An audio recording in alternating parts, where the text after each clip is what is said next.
La Bible en un an, le 16 août, le livre de Jérémie, chapitre 37, verset 1 au chapitre 38, verset 28, le livre des psaumes, chapitre 34, verset 12 à 23, le livre des proverbes, chapitre 21, versets 5 et 6, la première épître aux Corinthiens, chapitre 6, verset 1 au verset 20. Le livre de Jérémie, chapitre 37. Sédécias, fils de Josias, devint roi à la place de Jéconia, le fils de Joachim, car il avait été désigné par Nebuchadnezzar, roi de Babylone, pour régner sur le pays de Juda.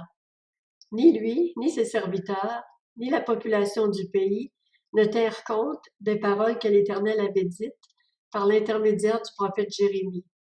Le roi Sédécias envoya Jucal, fils de Chélémia, et le prêtre Sophonie, fils de Maaséja, vers le prophète Jérémie pour lui dire: « Intercède donc en notre faveur auprès de l'Éternel notre Dieu. » Or Jérémie circulait librement parmi le peuple. On ne l'avait pas encore mis en maison d'arrêt.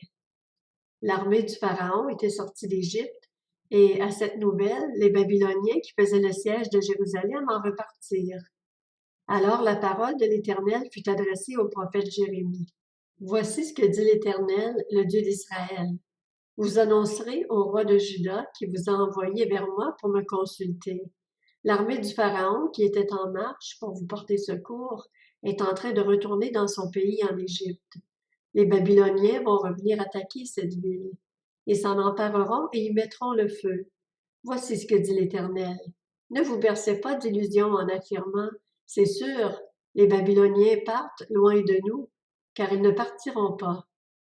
Même si vous parveniez à battre toute l'armée babylonienne en guerre contre vous, au point qu'il ne reste chez elle que des hommes blessés, chacun d'eux se relèverait dans sa tente et irait mettre le feu à cette ville. Pendant que l'armée babylonienne s'était éloignée de Jérusalem, à cause de l'armée du Pharaon, Jérémie voulut sortir de Jérusalem et se rendre dans le pays de Benjamin pour recevoir la part qui lui revenait parmi le peuple. Lorsqu'il arriva à la porte de Benjamin, le commandant de la garde, un dénommé Jiréja, fils de Chélémia et petit-fils de Hanania, se trouvait là. Il empoigna le prophète Jérémie en disant: « Tu veux te rallier aux Babyloniens? » Jérémie répondit: « C'est faux. Je ne suis pas en train de me rallier aux Babyloniens. » Mais Jiréja refusa de l'écouter. Il arrêta Jérémie et le conduisit devant les chefs. Ceux-ci se montrèrent irrités contre Jérémie et le frappèrent avant de le placer en détention dans la maison du secrétaire Jonathan qu'ils avaient transformée en maison d'arrêt. Ainsi Jérémie rejoignit les oubliettes et les cachots, et il y resta longtemps. Le roi Sédécias envoya quelqu'un chercher Jérémie pour l'interroger en secret dans son palais. Il dit: « Y a-t-il une parole de la part de l'Éternel? » Jérémie répondit par l'affirmative avant d'ajouter: « Tu seras livré entre les mains du roi de Babylone. » Jérémie dit encore au roi Sédécias: « Quel péché ai-je commis contre toi, contre tes serviteurs et contre ce peuple, pour que vous m'ayez mis en maison d'arrêt? Où sont donc vos prophètes, ceux qui vous prédisaient que le roi de Babylone ne viendrait pas vous attaquer, ni vous, ni ce pays?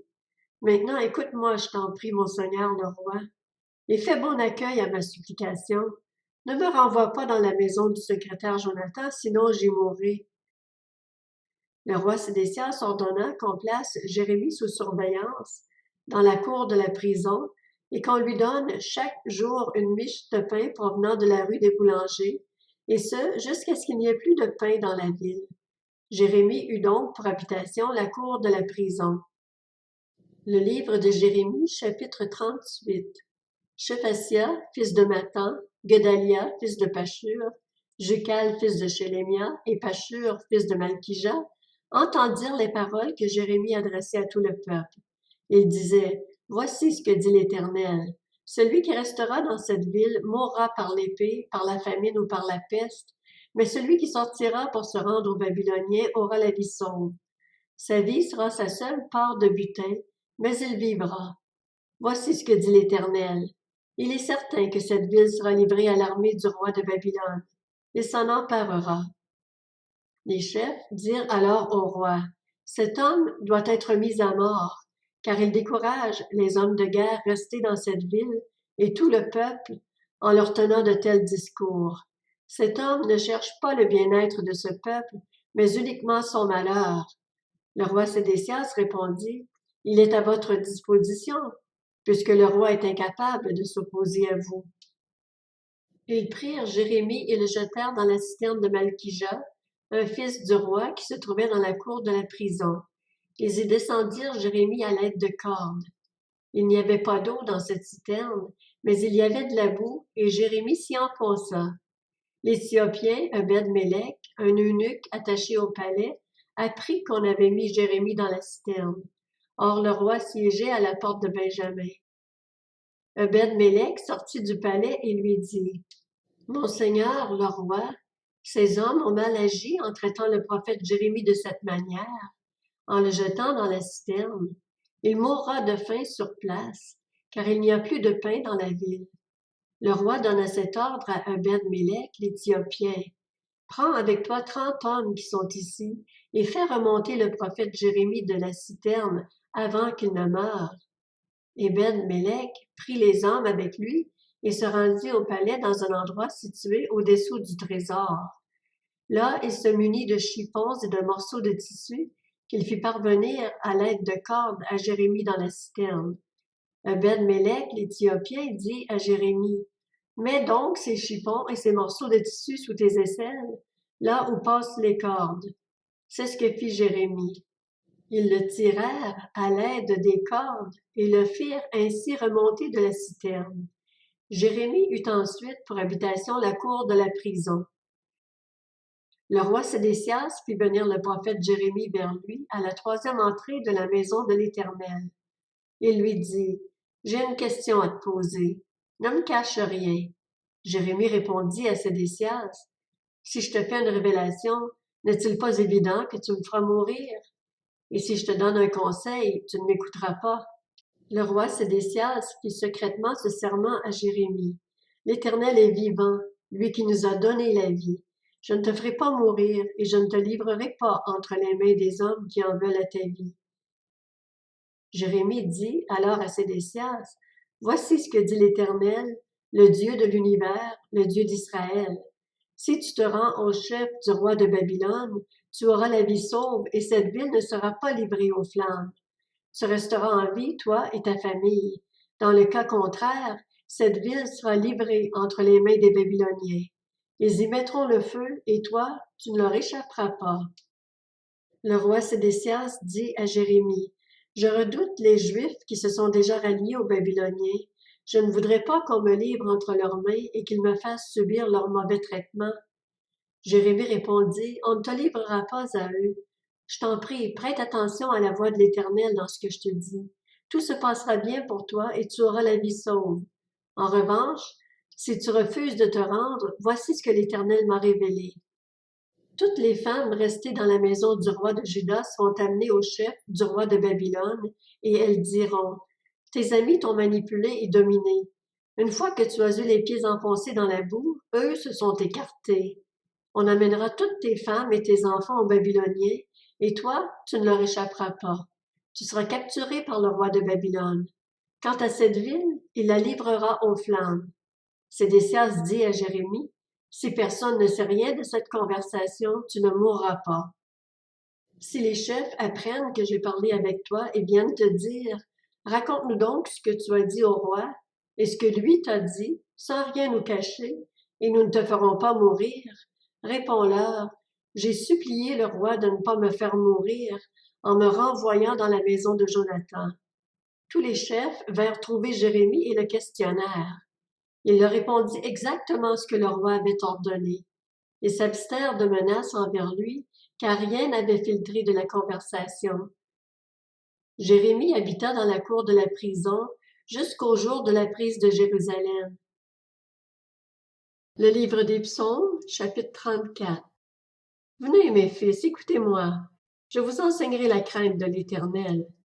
Qui donc aime la vie et désire voir des jours heureux? Alors, préserve ta langue du mal et tes lèvres des paroles trompeuses. Détourne-toi du mal et fais le bien. Recherche la paix et poursuis-la. Les yeux de l'Éternel sont sur les justes, et ses oreilles sont attentives à leurs cris, mais il se tourne contre ceux qui font le mal pour effacer leurs souvenirs de la terre. Quand les justes crient, l'Éternel entend, et il les délivre de toute leur détresse. L'Éternel est près de ceux qui ont le cœur brisé, et il sauve ceux dont l'esprit est abattu.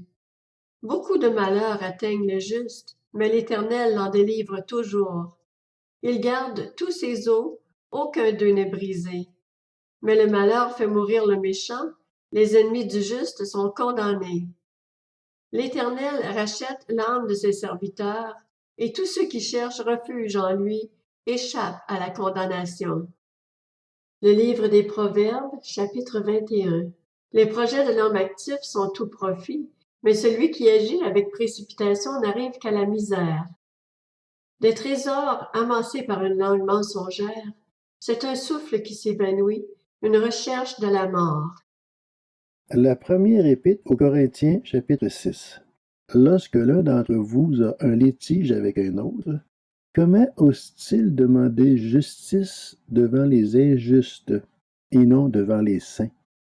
Ne savez-vous pas que les saints jugeront le monde? Et si c'est par vous que le monde doit être jugé, êtes-vous incapable de rendre des jugements de faible importance? Ne savez-vous pas que nous jugerons les anges? Combien plus les affaires de la vie courante? Or, si vous avez des litiges concernant les affaires de la vie courante, vous prenez pour juge des gens dont l'Église ne fait aucun cas. Je le dis à votre honte. Ainsi, il n'y a parmi vous pas un seul homme sage qui puisse juger entre ses frères et sœurs. Au contraire, un frère est en procès contre un frère, et cela devant des incroyants. C'est déjà pour vous un échec complet que d'avoir des procès les uns avec les autres. Pourquoi ne supportez-vous pas plutôt une injustice? Pourquoi ne vous laissez-vous pas plutôt dépouiller? Mais c'est vous, au contraire, qui commettez l'injustice et qui dépouillez les autres. Et c'est envers des frères et sœurs que vous agissez ainsi. Ne savez-vous pas que les injustes n'hériteront pas du royaume de Dieu? Ne vous y trompez pas, ni ceux qui vivent dans l'immoralité sexuelle, ni les idolâtres, ni les adultères, ni les travestis, ni les homosexuels, ni les voleurs, ni les hommes toujours désireux de posséder plus, ni les ivrognes, ni les calomniateurs, ni les exploiteurs n'hériteront du royaume de Dieu. Et c'est là ce que vous étiez, certains d'entre vous. Mais vous avez été lavés, mais vous avez été déclarés saints, mais vous avez été déclarés justes au nom du Seigneur Jésus-Christ et par l'Esprit de notre Dieu. Tout m'est permis, mais tout n'est pas utile. Tout m'est permis, mais je ne me laisserai pas dominer par quoi que ce soit. Les aliments sont pour le ventre et le ventre pour les aliments, et Dieu détruira l'un comme les autres.